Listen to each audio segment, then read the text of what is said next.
agar kaum muslimin faham, agar kaum muslimin terselamatkan dari bid'ah-bid'ah.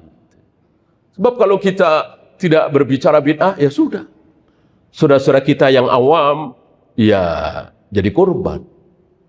Nggak tahu mana sunnah, mana bid'ah. Jadi dikiranya sunnah semua. Ya. Ada satu firqah di negeri kita ini, bahkan mendunia ini, membahas sunnah. Sunnahnya makan, sunnahnya duduk, sunnahnya. Nggak pernah bahas bid'ahnya, gitu ya. Padahal bahas sunnah harus bahas bid'ah.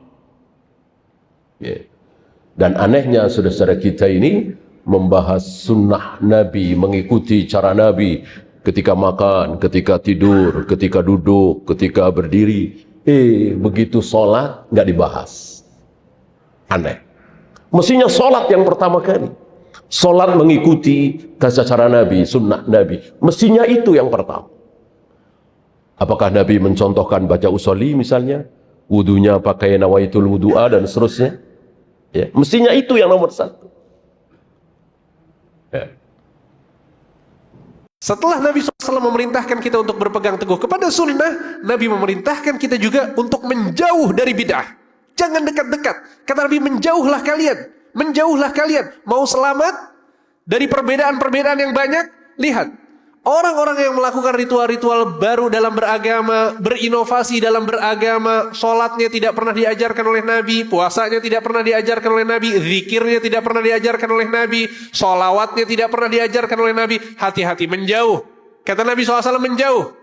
Iyyakum wa muhdatsatil umur, menjauhlah dari perkara-perkara baru. Fa inna kulla muhdatsatin bid'ah. Sesungguhnya setiap perkara baru dalam beragama adalah bid'ah, kata Nabi. Wa kullu bid'atin dhalalah. Siapa yang mengatakan ini? Bukan seorang ustaz, bukan seorang tokoh, bukan seorang guru, bukan. Nabi Muhammad yang mengatakan wa kullu bid'atin dhalalah. Setiap bid'ah adalah kesesatan. Ya ikhwan, kalau Nabi tidak mengatakan ini, kita tidak akan mengatakannya. Contoh nih, Nabi tidak mengatakan ini.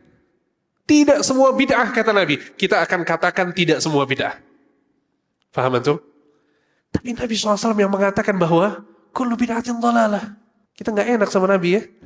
Mungkin kita nggak enak sama orang, tapi kita lupa untuk nggak enak sama Nabi ya. Nabi SAW yang mengatakan hadis ini. Kalau Nabi SAW membagi bid'ah, ada bid'ah hasanah, ada bid'ah sayyi'ah, kita juga akan bagi, nggak masalah. Alhamdulillah, kita senang dengan hadis-hadis Nabi. Senang sekali. Apapun yang dikatakan Nabi akan kita katakan.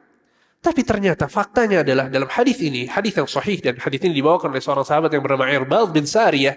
Hadis ini disahihkan oleh para ulama, di antara diriwayatkan oleh Imam Tirmidzi dan dihasankan oleh Imam Tirmidzi, bahwa Nabi SAW mengatakan wa kullu bid'atin dhalalah, dan setiap bid'ah adalah kesesatan.